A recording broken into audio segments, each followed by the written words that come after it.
Quando eu chamei o intervalo, basicamente eu interrompi o Marco Antônio com essa questão ainda da mentira do produto. O que é que você queria falar? Não, estávamos discutindo sobre se um político que promete aquilo que ele não pode oferecer, né, se ele seria um mentiroso ou não. Eu vou, então, argumentar a favor de que ele não é um mentiroso, apesar de que eu acho que é, né? Trata-se do seguinte, tudo é argumentação, no fundo, né? Existe até um livro clássico, do Schopenhauer, né, cujo título é até Como Ganhar uma Discussão Mesmo que Você Não Tenha Razão.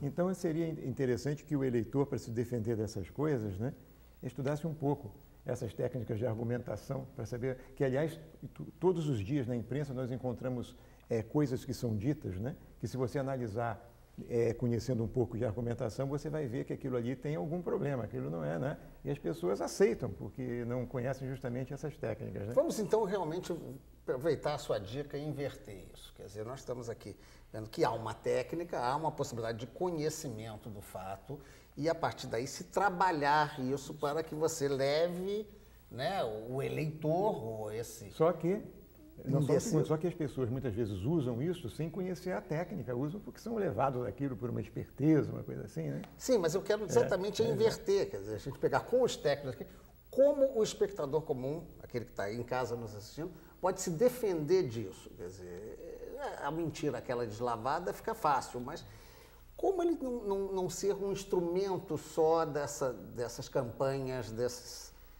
Olha, o que eu já vi em algumas pesquisas qualitativas, que analisando a propaganda que está ocorrendo na televisão, vai na seguinte direção. O que está sendo proposto é bom, é a percepção que o público está assistindo. O que está sendo proposto é bom para nós. Se for realizado, vai melhorar a vida da gente, mas não existe ali nenhum argumento, nenhuma indicação de que aquilo é possível. Este possível de ser realizado vai em duas direções. Exemplo, prometo 10 milhões de emprego. Não há nada que garanta que alguém vai produzir 10 milhões de emprego. Essa promessa, no caso, redundou, não só ela, evidentemente, que tem todo um passado, mas foi a promessa do nosso presidente eleito. E foi a promessa do adversário José Serra também. Eram 8 bilhões e meio. Tá? Então, de repente, não é tanto a promessa em si, tá? Que não é vista como possibilidade real. São duas coisas. Esta é a direção que o governo futuro deve tomar? A preocupação é gerar emprego ou é garantir a estabilidade da moeda? Isso é uma decisão complicada. Tá? E mais do que isso, quem promete? Quem garante? Aí é o carisma, seria isso? Aí é o carisma. Eu digo, a minha fórmula do funil, que sempre trabalhei com Marcelo Serpa e com o João Cabral também, você tem, o primeiro ingrediente que você põe é a conjuntura. Aqueles fatores que fazem com que você seja a bola da vez. O mesmo candidato derrotado numa eleição, o candidato vitorioso noutra, porque é circunstância. Ortega Gasset, o homem é o homem e a sua circunstância. Em cima da circunstância vem o carisma. O carisma traz em si a credibilidade. Se eu gosto de você, eu concordo e acredito. Bem, não pela verdade intrínseca. Eu vou dizer um exemplo que eu vivi em pesquisa de rua, pesquisa de interceptação, na eleição Fernando Henrique e Jânio Quadros, Prefeitura de São Paulo. Foi muito frequente de que os taxistas votariam em Jânio, porque o Jânio daria isenção de impostos no carro novo, o que lhes permitiria trocar isso. E votariam monoliticamente em Jânio. E o Fernando Henrique prometeu, mas não vai cumprir. Absolutamente gratuito. sem nenhuma justificativa. E outra coisa impressionante que eu vivi é as acusações de honestidade que têm manchado a carreira de Quércia e de Maluf. Nas qualitativas se alega uma suposta desonestidade intrínseca de Quércia, com cara fechada, corpo debruçado sobre a mesa, mãos crispadas, com irritação. Quando você atribui a mesma coisa ao Maluf, você pensa, ele rouba, não precisa, rouba por esporte. A mesma acusação tem valores afetivos totalmente diferentes. Ela é absorvida com rejeição pelo outro e absorvida com tolerância pelo outro.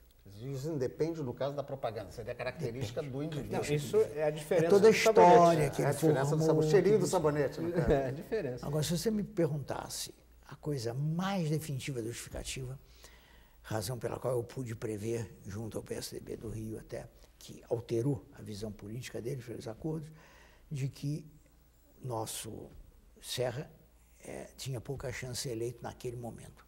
Viu? Porque em 96 assisti uma bateria extensa de qualitativas, em que o Serra é inteligente, o Serra é honesto, o Serra é culto, o Serra é tudo. E vota. Escuta, não entendi, me explica direito. Ele é isso, aqueles méritos todos que ele pôs. Se você não vota, não, por quê? A cara dele. Olha a cara dele, é impressionante como aparece na qualitativa, como argumento que serra tudo. Olha a cara dele, mas não é um nem dois. Isso com diversos candidatos se continuam vendo. E aí você incorporou uma outra questão. Eu estava aqui querendo falar do Francisco Fonseca, dos indicadores, vou até trocar de assunto. Olha a cara dele. Então, não há capacidade científica, não há uma possibilidade de conhecimento real. O imponderável está por cima. Os métodos qualitativos que eu chamo de P3, percepção pública da persona, P3, quer dizer, que procura medir o que já existe, porque ele não é uma pessoa real, ele é uma persona construída no imaginário do leitor. Dá com extraordinária exatidão científica. Vamos ao inverso, Cid, vamos ao inverso. Então, se o sujeito pode saber como agir, saber como virar aquele elemento para cativar o voto, como é que o eleitor se previne dessa virada? Não se previne? O eleitor? O eleitor, o sujeito está em casa ele agora tem assistindo simpatia ou antipatia. Então não adianta, você não pode ser simpático sem Voltando ao ser conceito de indiferença, uma Fesoli desenvolve, o Bourdieu também, mas uma Fesoli com mais detalhes, desenvolve bem essa teoria. A indiferença é o que o protege. O discurso do político entra por um ouvido, não tem nenhuma credibilidade, porque ele é indiferente àquele discurso. O inverso é o seguinte, quando o candidato é absolutamente novo, ele apareceu pela primeira vez, ele não tem história. Tem história. Tá? Então, fica difícil para o eleitor se proteger de alguém que não tem história.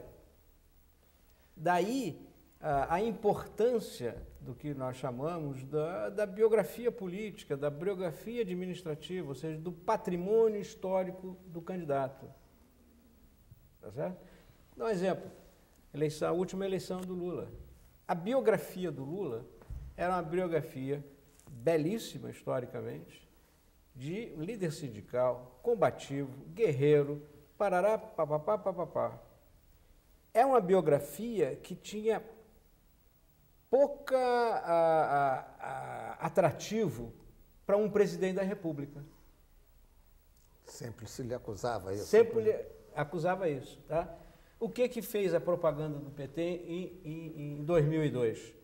Reconstruiu a biografia do Lula, sem deixar a sua origem de líder sindical combativo, para a biografia de alguém que era capaz de produzir uma bela equipe com competência para administrar os problemas do país. Isso é falso? Não. Por quê? Ele sempre teve na história dele a história das negociações, as macronegociações no mundo sindical de São Paulo. Isso não é falso. Só que é um lado da biografia, uma versão dessa biografia que não era conhecida, não era enfatizada. Agora, se o candidato chega, não tem história, ninguém sabe nada sobre ele, qualquer coisa que ele inventar ali, ou entra na indiferença, ou vira mera ilusão. E o Marcos está entrando num território muito interessante. É que a propaganda, seja ela qual for, quer de um produto qualquer comercial, quer de uma ideia política, ela é intrinsecamente ligada, essencialmente ligada ao princípio do prazer. Ela não é assim porque queira ser. Esse é o papel social dela. Como o jornalismo é envolvido, é tanático, não é biófilo. Quer dizer, dizia o Alberto Kientz, morre-se demais nos jornais. Agora mesmo estou com uma coleção de jornais sobre as eleições da Venezuela, eu estava lá, e só foram publicados uma morte e 5 agredidos, só foram publicados isso. Nada do entusiasmo eufórico da atividade genérica trouxe. A propaganda trabalha nisso. Então a propaganda é escrava necessariamente do princípio do prazer. Então, a principal mudança do Lula foi que a cara contraída, a mama, aquilo desapareceu e veio Lula Light. Lula Light. Paz e amor. Paz e amor. Paz e amor. Que é de uma coragem eleitoral brutal. Bem, nós já estamos caminhando para o final do programa. Deixa eu dar a chance aos nossos representantes da estatística opinarem sobre essa questão da postura e da resistência. Maurício primeiro, depois o Marco Antônio. Rapidamente. Isso é extremamente complicado, quer dizer, eu acho que a pesquisa é um instrumento para levantar, medir e tentar avaliar essa indiferença, permite desvios de rumos, etc. E eu acho que a gente está, na realidade, entrando num campo que é mais da psicoanálise, né? A gente tem que estudar a questão da transferência entre o eleitor e o eleitorado, né? Agora, não é uma questão de método, vamos dizer assim, a sua preocupação é uma questão de levantar dados, informações e tentar conduzir dentro da linha do que você quer vender.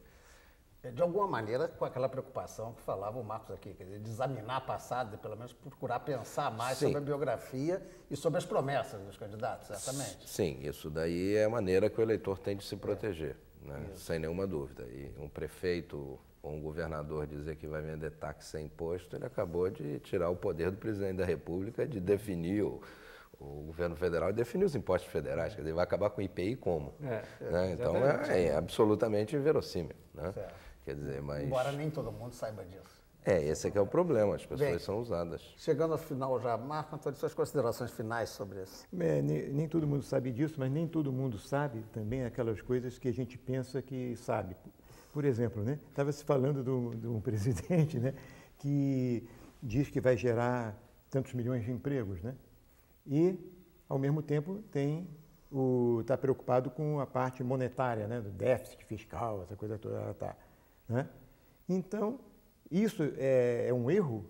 Depende do ponto de vista do economista que está julgando. Se nem a física é mais uma ciência exata, né, depois da mecânica quântica, quanto mais a economia. Então, se tem grupos de economistas que acham que para você gerar emprego, você tem que ter uma política monetarista. Eu vou dizer assim, tá? Você tem que se preocupar com déficit, com tudo isso, né? Déficit público e tudo mais. Outros acham que para gerar emprego você não tem que se preocupar tanto com isso, tem que deixar um tanto de inflação. Onde é que está a verdade, onde é que está a mentira? De repente ele disse que ia gerar muitos empregos, mas agora está achando que para que possa gerar tantos empregos precisa adotar aquela política do Banco Central de hoje. Concorda? E o resultado disso aí é que eu posso dizer uma frase de um filósofo grego, né, que dizia assim: a vida é curta e a ciência é longa, a ocasião é fugaz, a experiência é enganadora e a conclusão é difícil. Quer dizer, isso que a gente está discutindo hoje é muito complicado, essa é a verdade. Sem dúvida, e eu diria que o tempo também é muito curto. Eu tenho que pedir agradecer a vocês a presença aqui no nosso debate e rapidinho da nossa despedida, não vou nem dar o site, não, vou dar o site rapidinho, www.tomeciencia.com.br. Ao menos você vai poder ver lá indicações que eles deixarão para a gente aqui, para a continuidade do seu entendimento sobre esse assunto. Até o próximo encontro.